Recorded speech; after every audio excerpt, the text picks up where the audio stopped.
আসসালামু আলাইকুম আব্দুল্লাহ ভাই, আপনি কি করতেছেন?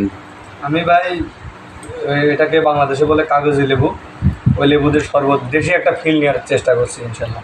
আচ্ছা, তো এই শরবতটা আপনি প্রথমে কিভাবে শুরু করলেন? প্রথমে আমি মনে করেন 1 ঘন্টা আগে চিনি দিয়ে, বেশ কিছু চিনি দিয়ে 1 কাপ পানি দিয়ে তার ভিতরে চিনির শিরা তৈরি করলাম যাতে শরবতের টেস্টটা একটু ভালো হয়। তারপরে 1 ঘন্টা পরে যে সেই শিরা, এখানে যেটা দেখতে পাচ্ছেন পানি, এটা হচ্ছে মূলত চিনির শিরা। যদি এখানে আচ্ছা, আমি তো ভাবছি পানি। এটা না না, এটা চিনির শিরা। এবং চিনির শিরার ভিতরে এখন এই যে লেবুগুলো চিপে চিপে দিতেছি। তো লেবু বেশি চিপলে কিন্তু তিতা লাগে। এখন এখানে তিতা থাকবে না যেহেতু চিনির শিরার ভিতরে তো। আর দ্বিতীয় কথা হচ্ছে আইস দিয়ে আপনি যেটাই করবেন ওটাই টেস্টি হয়ে যাবে ইনশাল্লাহ, আশা করছি খুবই সুস্বাদু হবে ইনশাল্লাহ। তো চিনিটা যেহেতু আগে টেস্ট করতেন, তাই না? হ্যাঁ, দেখা যায় কি অনেকে ওই চিনি তৎক্ষণাৎ দিয়ে দেয়, তাতে করে কি হয় যে পুরোপুরি যে ফ্লেভার বা টেস্টটা ওটা পাওয়া যায় না ওইভাবে। আচ্ছা, সেই কারণে শিরাটা তৈরি করে নেওয়া। Good idea. তো আজকের ইফতারে আমাদের আর কি কি সংযুক্ত থাকছে? আছে আমাদের আলহামদুলিল্লাহ, আল্লাহ পাক রিজিকে অনেক কিছু রাখছে। দেখাই, বাহ, মাশাআল্লাহ, যদি এটা ভিতরে রাখছে না, হ্যাঁ। ফ্রিজ ভর্তি ইফতার রাখছেন। হ্যাঁ, এই আর কি।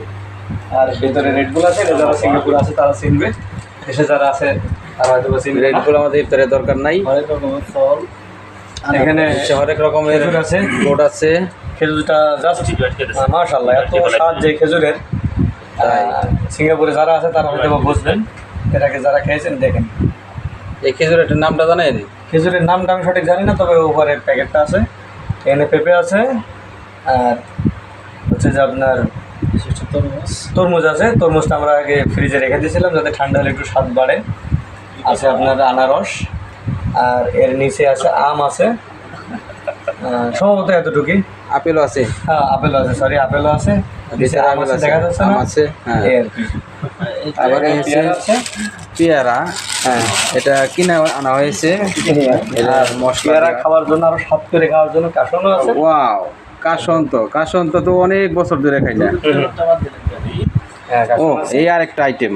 ও, আরেকটা আছে। একটা আইটেম, এটা সিঙ্গাপুরের খুবই কম বেশি জনপ্রিয়। অনেক জনপ্রিয়, অনেকেই চিনেন। এটার উপকারিতা সম্বন্ধে অনেকের ধারণা আছে। এটা জাস্ট মনে করেন যে দুধ কড়া করে জাল দিয়ে বাংলাদেশে যেমন 1 কেজিকে হাফ কেজি বানানো হয়, তার সাথে কলা দিয়ে মাখাইলে যেরকম একটা টেস্ট হয়, সেম ওই রকম। তো মাশাআল্লাহ, আজকের আয়োজন খুবই সুন্দর। আর পানি তো অফুরন্ত আছেই, আল্লাহ যদি দেয় ইনশাল্লাহ আজান দেওয়ার সঙ্গে সঙ্গে ঠান্ডা পানি খাওয়াবে ইনশাল্লাহ। ইনশাল্লাহ। ভাই রোজা এরকম।